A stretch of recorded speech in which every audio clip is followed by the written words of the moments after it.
Welcome back to another episode of the Packs What She Said podcast. I'm one of your co-hosts, Maggie Loney, joined as always by Perry Goldstein and joined by Bojack, if you just saw that tail in your camera. But we are back this week after a really just gross Packers loss to hopefully talk about a better matchup at Lambeau Field. Week 15, Packers hosting the Buccaneers. Perry, how are you doing on this early Thursday morning? You know, it's Friday Eve. We have a noon kickoff for the Packers this week, which I don't know about you, Maggie, but I could not be happier that this team is not playing in primetime this weekend. I think they are ready to not play in primetime this weekend. Just your average home game at Lambeau. So I'm feeling good. I'm hoping that they feel ready to bounce back from what was an absolutely embarrassing and abysmal loss. I think one of my concerns, and we can just dive right into the offense here, is the injuries just like keep stacking and keep stacking. And it makes it feel like, you know, each player that goes down, it's becoming more and more insurmountable. Like Aaron Jones, we're not sure what his status is going to be. Christian Watson has been a DNP so far, and it's early. You know, things could change by Sunday, but Dontavian Wicks getting hurt after, you know, the really nice trajectory that he was on, making an impact. AJ Dillon on the injury report with a thumb as a DNP. So it just feels like the odds just keep stacking against the Packers. Jaden Reed said he'll be good to go for Sunday. Cleared concussion protocol, kind of missed that, which was nice, but did pop up with an ankle injury now. So it's just like this Packers offense cannot seem to get healthy to save itself. They really can't. They cannot catch a break at all. There's a few of those that I'd be surprised if they didn't play. I love to hear that Jaden Reed is feeling like he's going to play. Now, I'm going to caveat this by saying Packers players tend to say that they're good, and then coaching staff decides nobody actually, you're not good and you're not playing. So I'm going to take that maybe with a grain of salt, but I do love to see that he's kind of like, he seems to be a dog. He's a bit of a fighter. I don't know how bad the AJ Dillon thumb is, but again, that's a guy who tends to power through. And quite frankly, if we have no AJ Dillon and no Aaron Jones, that is a bit of an issue coming into Sunday. So we can discuss what the run game looks like without the two top backs. But I'd be pretty surprised if AJ Dillon didn't end up playing on Sunday. It's a long DNP list, unfortunately. Dontavian Wicks did say his ankle was effed after the game. So likely the Packers will be without him, which I think low-key is a huge loss. He's been a security blanket for Jordan Love. He's been their middle of the field threat. He's been a pretty decent deep threat. So look, Matt LaFleur has put up some really beautiful games when his back's against the wall and his teams are without their best playmakers. However, going into a game where you pretty much just have maybe a Jaden Reed, a Tucker Kraft, a Josiah Deguara, Samori Toure, and Malik Heath, not great. This is the Malik Heath breakout game. If you are trying to win your fantasy playoffs, you pick up Malik Heath on waivers. And this is the Tucker Kraft stock owners going up right now. All right. Speaking I picked him up in fantasy right before the Lions game when I said, like, everybody go get Tucker Kraft in one of my leagues. And then he caught that touchdown. And I was like, you're welcome. His stat line wasn't great the rest of the game, but at least he had a touchdown. I have Tucker Kraft in both of my dynasty leagues because I have believed since day one that Tucker Kraft was going to be something. And it has taken, you know, almost a full season, as it does for rookie tight ends. But, you know, he has stepped up into that role quite nicely, and he seems to be a willing blocker and a willing pass catcher, which is everything Matt LaFleur could want. But, you know, you don't want to go into a game and have your rookie third-round pick tight end be your top target, because that's not necessarily a recipe for success, even if you are playing the Tampa Bay Buccaneers, who are not necessarily lighting the world on fire, but are at the top of the NFC South right now and are currently a playoff team because of that. we remember this Buccaneers team as the team that beat the Packers in 2020 to make the Super Bowl, and they still have a lot of the same players on defense. They are a little bit of a shell of that version of that defense, but they still have those guys. They still have Anton Winfield Jr. They still have Carlton Davis. They still have Jamel Dean. They've got Shaq Barrett and Levante David, and they have Vita Vea, who, as you pointed out, is leading the team in sacks at the moment. 5.5 sacks As their nose tackle. So they've got some dudes on that side of the ball. And as we watch Jordan get a little bit rattled by Wink Martindale again with the Giants, Todd Bowles is no slouch as well as a defensive coordinator. He's been around for quite some time, and I think he's going to be able to know what to do with a first-year starter and how to, knock Jordan off his spot. So this is going to be yet another week where, no, you are not going up against one of the top defenses in the league, and no, you're not going up against like a world beater, but you are going up against a defensive coordinator who's going to know what to throw at you as a first-year starter at quarterback. Yeah, and I think one of the things that we had talked about too, kind of going into this, was, you mentioned Winfield Jr. He's currently PFF's top graded safety in the league. The caveat there, of course, is that this also is a Bucs secondary that last week they gave up Desmond Ritter's career high in yardage. And so, there's opportunities there, I think, for Jordan Love to be successful against this Bucs defense. But there are some, significant pieces to keep an eye on. And Winfield Jr. is such a fun piece. Like, he's what you want your safety to be, right? He's already got 4 sacks on the season. He flies around. He's just about everywhere the ball is. So he's one of those players that, Jordan Love's going to have to account for anywhere he lines up, because he can really get after the ball. And I don't know how the Packers are going to game plan for this Bucs defense, but I think the run game just is what it is. We kind of say it week after week, right? Like, I don't think that all of a sudden we're going to see like 150 yards on the ground, or we're going to see like huge chunks of like 20-yard runs. I think the goal of this game just has to not be the self-inflicted penalties. You talked about it after the Giants game, right? A false start, it's all of a sudden 1st and 15. And once they get behind the sticks, it seems like they can't recover. So if you're just gaining 3-4 yards on the ground to set yourself up in 2nd and manageable, 3rd and manageable, I think that could be enough for the offense to sustain success. Yeah, I agree with you. It's unfortunate because I thought last week was the week where like all you really needed to do was run the ball against the Giants, and that I think would have won the game. And I actually think that this is another week where you could potentially get the run game going against this Buccaneers defense, and that could be a little bit of like their Achilles heel. But unfortunately, you are once again like potentially out 2 of your top backs. So not that I don't have faith in Patrick Taylor, but if you're going into this game with Patrick Taylor and Kenyon Drake, I'm not feeling like particularly great about that as a game plan. And I'm going to say it. I actually would prefer this team put the ball in the hands of their quarterback to win the game, right? I do have like that at least level of faith in Jordan Love, even with some of his errant throws against the Giants.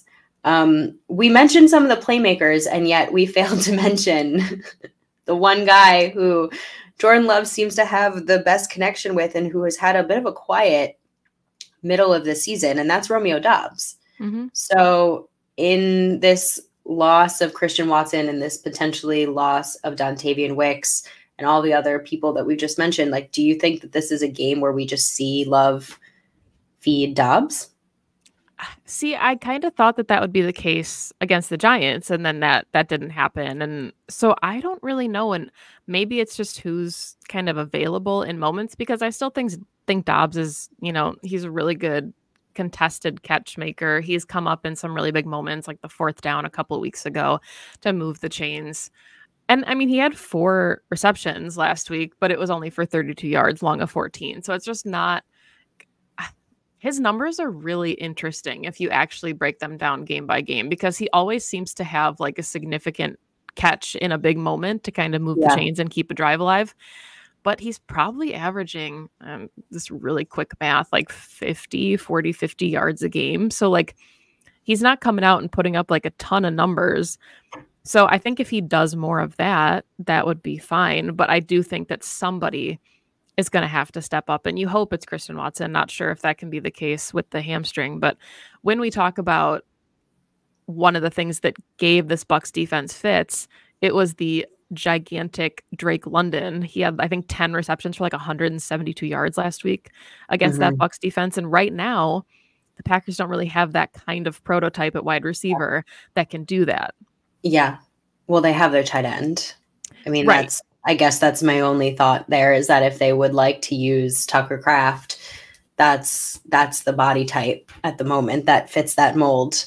Yeah, it's unfortunate. I would like to see them use Romeo more in the way that they did in the beginning of the season, right? Because I felt like he was the top target at the beginning of the season, and Love seemed to go to him. And he still does, like you said, in those big moments. And if nothing else, he should be the red zone target. If the Packers get down into the end zone, especially with his ability to make contested catches, like I want them to be throwing 87 the ball when they're in the end zone. And I think I really appreciate your point about putting the ball in Jordan Love's hands, because this is a Bucs defense that is better against the run than the pass. So if there's going to be opportunities to really kind of put this game away, I think it's going to have to come through the air, even though we mentioned guys like Winfield Jr. Jamel Dean is hurt. I'm not sure if he's going to be able to play. He's got an ankle injury. That's significant. He wasn't available for Atlanta. So they could be getting some guys back. Carlton Davis was a DNP with a groin injury. So, we'll see what the secondary looks like. But right now, the secondary is really banged up. And I think that's where we need to see Jordan Love get comfortable and capitalize. And I was a guest on Packers Nation. They have a show called Hot Cheese yesterday, and he asked me one of the keys to success. And I said, I just think that given the caliber of players on this Bucs offense that we can shift to in just a minute, the Packers offense is going to have to not settle for 3 in the red zone. I think they have to come away with more points, because I don't think field goals are going to be enough to keep them in the game. We saw what they needed to do against the Giants team that was averaging 13 points a game. The Bucs are putting up 20 points a game. Like, the caliber now has raised. And if the defense is going to struggle, your offense is going to be able to actually put up 6 and not have to kick. Yeah. I think for the remainder of this season, how I feel about this offense, it needs to be aggressive. You need to be going for 7 at all times, right? And we went into the season, and I still feel this way, right, is that playoffs were an extra. It was an added bonus if it ended up happening. But now that they're well within their grasp, it would be like fairly disappointing if it didn't end up happening. And I think the recipe for this is get aggressive. Like I said before, put the ball in your young quarterback's hands. Because again, if you're giving this, the teaching moment that it deserves, then you should be putting it on Jordan Love. And if he fails, then he fails, and he'll learn something from it. And this offense will learn something from it. And that's all well and good. And there's no, I think, con in going into the next stretch of games and saying, we're going to be aggressive on 4th down. We're going to be aggressive in the red zone. Like, we're going to run our offense, like run the Matt LaFleur offense, but be, aggressive in the play action and run what we run. But like you said, lean on the pass game, because again, aside from a couple of like not so great throws from Jordan, the last month and a half, he's been slinging it. Mm-hmm. So why not continue to like build that confidence from him and from this offense, with or without playmakers, doesn't matter. And like I said, I just think you get something out of it regardless. Lose, win, make the playoffs, don't. These are all like teachable moments. So go for it. Go for 7. Don't settle for 3. I'm with you there. Especially because this Packers defense is not playing up to like the standard of trusting that they're going to make stops. Mm-hmm. I'm laughing. So the fact that we're even sitting here at the end of the season in December and saying, I trust our offense to be scoring points over our defense making stops, is an absolute like incredible statement to be making. But I think it's where we're at this point. And I mean, this is where it gets really tricky too. The Bucs are 4th in red zone defense. Like if there's one place that they shore up, it's in those final 20 yards. And I think the flip side of that is if the Packers go for it and they fail, you're still making Baker Mayfield work 90 yards to Yeah. score. You don't Yeah. want to give them a missed field goal and let them go 50 yards, 60 yards and put up points of their own. Like if you can make it hard and make them try to work 85-yard stretches, that benefits your defense as well. And of course, the asterisk here is it should have benefited the defense. They shouldn't have given up the chunk plays that they did against the Giants, but that's a wash at this point. So I completely agree with you that I think, for all we say about evaluation year ad nauseum with Jordan Love, this is what you want to see. Like you want to see him rise to the occasion. And I think he's done that. And I'm not making any excuses for his performance. We talked about it. I thought he looked kind of flat in the first half, but I didn't realize until I popped on the All-22 and saw some clips how insanely windy it was. Yes. Like I know that did not help in that environment. I said this in the recap, and I hate to blame weather, right? Because it's just is what it is. But again, like I live in New York. I was here. Like you can hear it howling. Yeah. You can see the gusts. And again, like these are the growing pains of someone who has never played. And when you have never played in weather like this, you don't know how to make adjustments. And it's all learning. But it's real. I think one of his interceptions was absolutely impacted, or his only interception, but was absolutely impacted by the wind. So it could potentially be why he felt so rattled, but he's going to play at Lambeau, right? He's going to have to learn how to play in those conditions. I'm not saying it's an excuse by any means, but the weather was very real. We have talked now a little bit about the defense. So let's talk about Baker Mayfield, because before we started recording, we were laughing about how this Packers team just cannot get away from this quarterback because they've played him on the Rams, they've played him in Cleveland, and now they're playing him when he's on the Buccaneers. So this is a common quarterback opponent, even though he is on a third team. And the Packers defense has done well against Baker. In their few outings against him, 5 interceptions, 10 sacks in those 2 games. They've beaten him both times. Baker tends to play mistake football. He is not a mistake-free quarterback. So a Packers team that has been woefully underperforming when it comes to turnovers has an opportunity to create some takeaways in this game. But Baker absolutely is surrounded by much better playmakers than in the last 2 outings that the Packers have seen him. He's really surprised me this season because I agree, you kind of associate like living or dying. He always had like the Brett Favre gunslinger kind of attitude where like he could go down and win you a game with his toughness, but he would also throw like 7 picks in a game and you're like, oh my God, what are you doing? He's actually protected the football pretty well this season. 20 touchdowns and only 8 picks is for him, and looking at, some of his career numbers, it's pretty impressive. He's done a nice job. And I think one of the things you like about him as a quarterback is his mental toughness and his ability to pick up the tough yards. Like Tommy DeVito wasn't necessarily known for his legs going into the Giants game. And I think that's why it was so frustrating that the Packers weren't able to contain him. Baker Mayfield's not going to go out of bounds. Like this is one of those games where the Packers are going to have to tackle him or he's going to knock them over for a couple extra yards because that's just who he is as a football player. And I agree with you. Like you're looking at the weapons that he's got. Mike Evans, it feels so weird that Mike Evans would be underrated, but I feel like he's never in the conversation as, one of the top receivers. And yet he's got another 10 touchdowns, 1,000 yards already this season. The Packers didn't have that against the Giants and they still struggled against guys like Wan'Dale Robinson. So to have Mike Evans and Chris Godwin, it's going to be a really tough day for this secondary. And that's not even counting on the ground with Rachaad White. So just I like the way that Baker is playing for the Bucs. And I think if you are talking about, you could argue the most experienced quarterback, probably Derek Carr would get that as far as being in the NFC South, but a team that, or a quarterback that's taken his team to the playoffs when he was with Cleveland, I think the Bucs have one of the better shots to win the NFC South because of the makeup of their team down the stretch. Definitely. I mean, there is definitely something to be said for having a team made up of vets. I mean, I said it before, like this is a team where their defense led them to a Super Bowl, not a few years back, right? So won a Super Bowl So Baker is a new quarterback, but Mike Evans is, I mean, you said it, I think he is criminally underrated, like one of the best wide receivers that we've seen, and just happens to have been on a team that, besides having Tom Brady for 2 seasons, hasn't won a lot.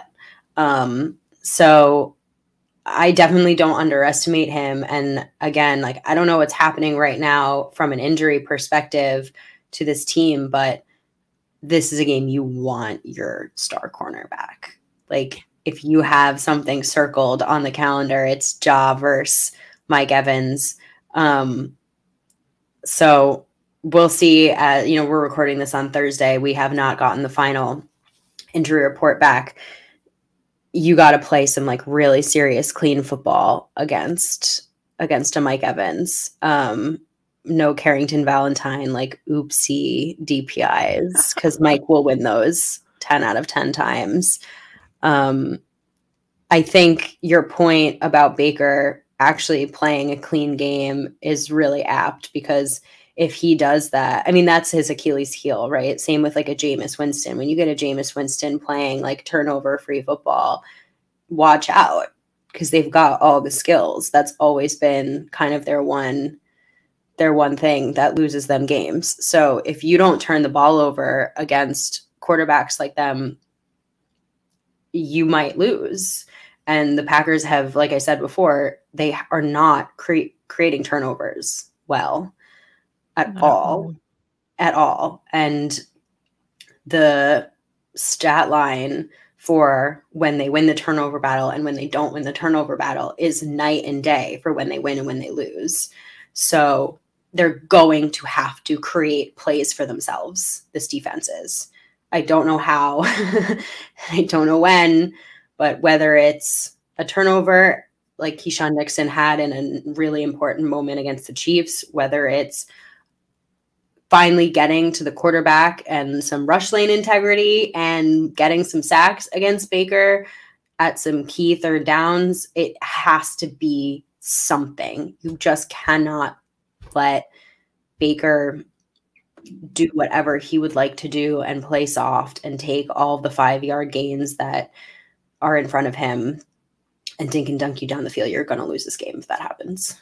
Yeah, I mean, the Bucs are, it's, kind of cliche, right? I feel like this can apply to any team in the NFL, but they're 3-1 when they don't turn the ball over, and they're 0-4 when they have 2 or more turnovers. So obviously, you want to win that turnover battle. The Packers only have 6 interceptions all season, which just seems so insane. They're tied for 29th in the league in interceptions. And it's really hard to think about being a successful defense when you're not creating those opportunities. And we kind of talked about it when Matt LaFleur first took over, right? The 2019, 2020 defenses, when they could hang into games because they could kind of gift you some more opportunities for your offense to score points. When the Packers don't even have that to rely on the defensive side of the ball, it's kind of like we're talking about looking for an identity on this defense. Like, what do you hang your hat on? They're not getting home. They're not creating turnovers. Like, what is the thing that this defense is good at? And Baker Mayfield's not going to take the kind of sacks that you would expect Tommy DeVito to have taken. Obviously, he didn't against Green Bay, but he was only hit once last week. And so this is going to be a Packers pass rush that has to do something to get home, because otherwise, I think it's interesting too, they've got down the stretch, obviously, like Bryce Young, maybe Nick Mullins for the Vikings. We're not sure. But when you talk about like game-winning drives, the Packers had the opportunity to do that, and you don't expect a guy like Tommy DeVito to put a game-winning drive together. Baker led one against the Falcons. Like, he's been in those moments enough that you don't want to leave the ball in his hands. This needs to be a game that you're able to put away, because if he has time on the clock, he can absolutely use those weapons to get down the field and put the Bucs in a position to win a game. Yeah. I'm almost hopeful that like the Packers play up to their competition this week. I just feel like they and I never like to say I don't like really believe in trap games. I don't think players believe in them either, but I almost feel like they do tend to play down to or up to whatever level of their competition is at the moment. And it's just like maybe a young team issue. So I'm hopeful that they play up to the level of which this Bucs offense can play to. And quite frankly, again, their playmakers are going to need to go out and make plays. Like Rashawn Gary, you just got paid. Go out and play like the high-paid edge rusher that you are. And if Ja does end up getting healthy enough to play, I fully expect you to go out and do your best to lock down Mike Evans. That's just like, someone in the comments on our recap show commented about how, we always blame the scheme and it's never about the players not making plays. And I want to comment on that comment because I disagree with you. I fully will say that like the players have not been making plays either.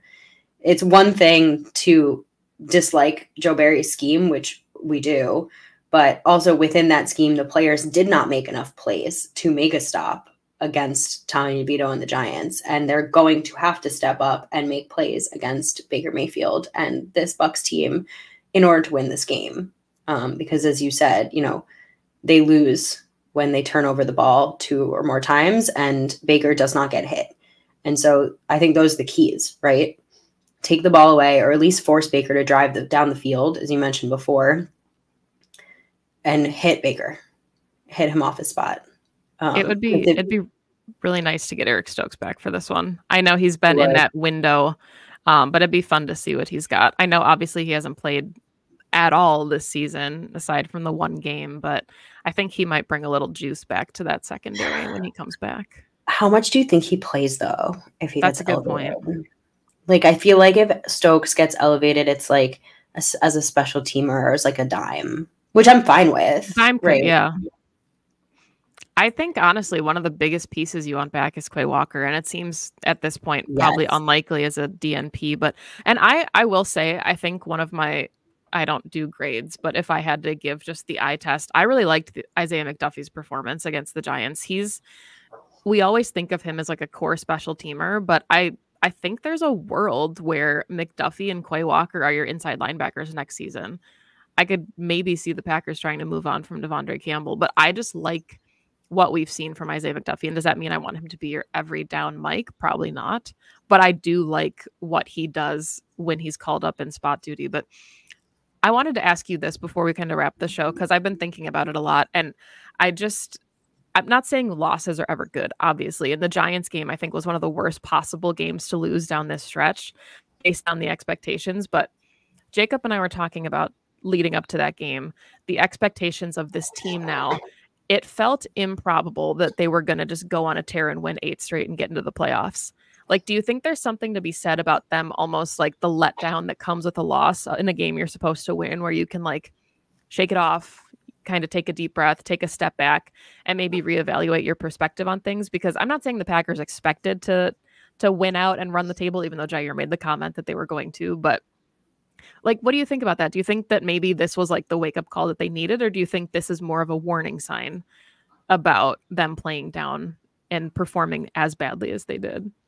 I don't think this team needed a wake-up call. Like, they had gone on a terrible losing streak already this season. True. So they had plenty of wake-up calls. But I do think it's a very good lesson to remind, just like, there's a lot of lessons. Like, I'm not in the locker room, so I don't know what the vibe is. But if you're vibing and thinking, oh, well, we're clearly the better team, so we're just going to go in and beat them and not take them seriously, then there's a lesson in that. Although Jordan Love had outwardly said, we take every single opponent seriously. So I doubt that that's that, and also like they're a 500 team. Like, let's be real. Right.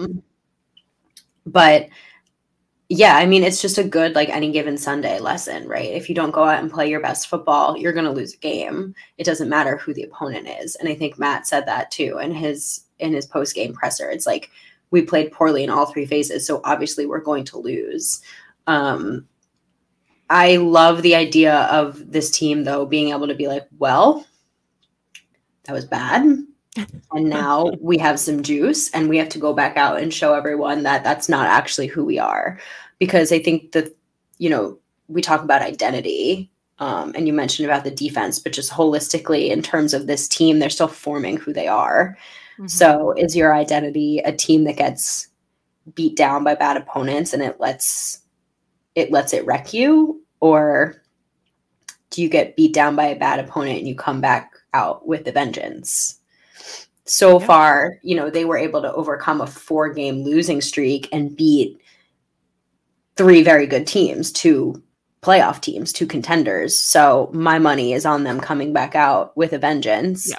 I think there's also something to be said for being young and just having kind of like a short memory. Like you don't really know what losing is like, and you're just like, well, on to the next. But it's different when there's expectations now. It's different when you have all eyes on you. It's different when you're not an underdog anymore, right? You go into those games against the Chiefs and against the Lions, and you're an underdog and you're playing with house money. Very, very different vibes than when you're going into these games and you're expected to win. Favored. When you're when you're favored, when you're being picked to win. Can you rise to those expectations and fulfill them as everybody's watching? All good. All things they need to learn how to do. And Matt LaFleur said that, right? Like he said, one game at a time, like you're the hunted now. Like you are no longer hunting. You're the hunted. And kind of to wrap up with that, this is a Packers team still somehow in control of their own destiny in the playoffs. You would like them to win all 4? Possibly 3-1 will get them a spot, but really important games down the stretch for a Packers team that has aspirations of the postseason. But Perry, let's do score predictions really quick before we wrap the show. What are you feeling going into Sunday's noon kickoff? Well, the Packers have to win this game. I think this is a little bit of a must win. I'm not going to call it a definite must win, but like a soft must win. I'm going 24-21 Packers. I keep going back and forth between 27-24 and 27-21, but I kind of feel like this is going to be one where the Packers are down late and this is going to be a comeback that they actually make. Like I picture it being like 21-20. Jordan Love gets the ball in the final 2 minutes and they either kick a field goal or they come down and put up 7 to just put the game away. But I think the Packers are due for one where the offense just gets to march down and win the game. It's going to be nerve-wracking because we want them to be putting it away early, but yeah, I think the offense is going to be capable of sealing it. So yeah, I think the Packers are going to put up some good points in this one. I think they'll come back. So 27-ish feels good to me. Love it. All right.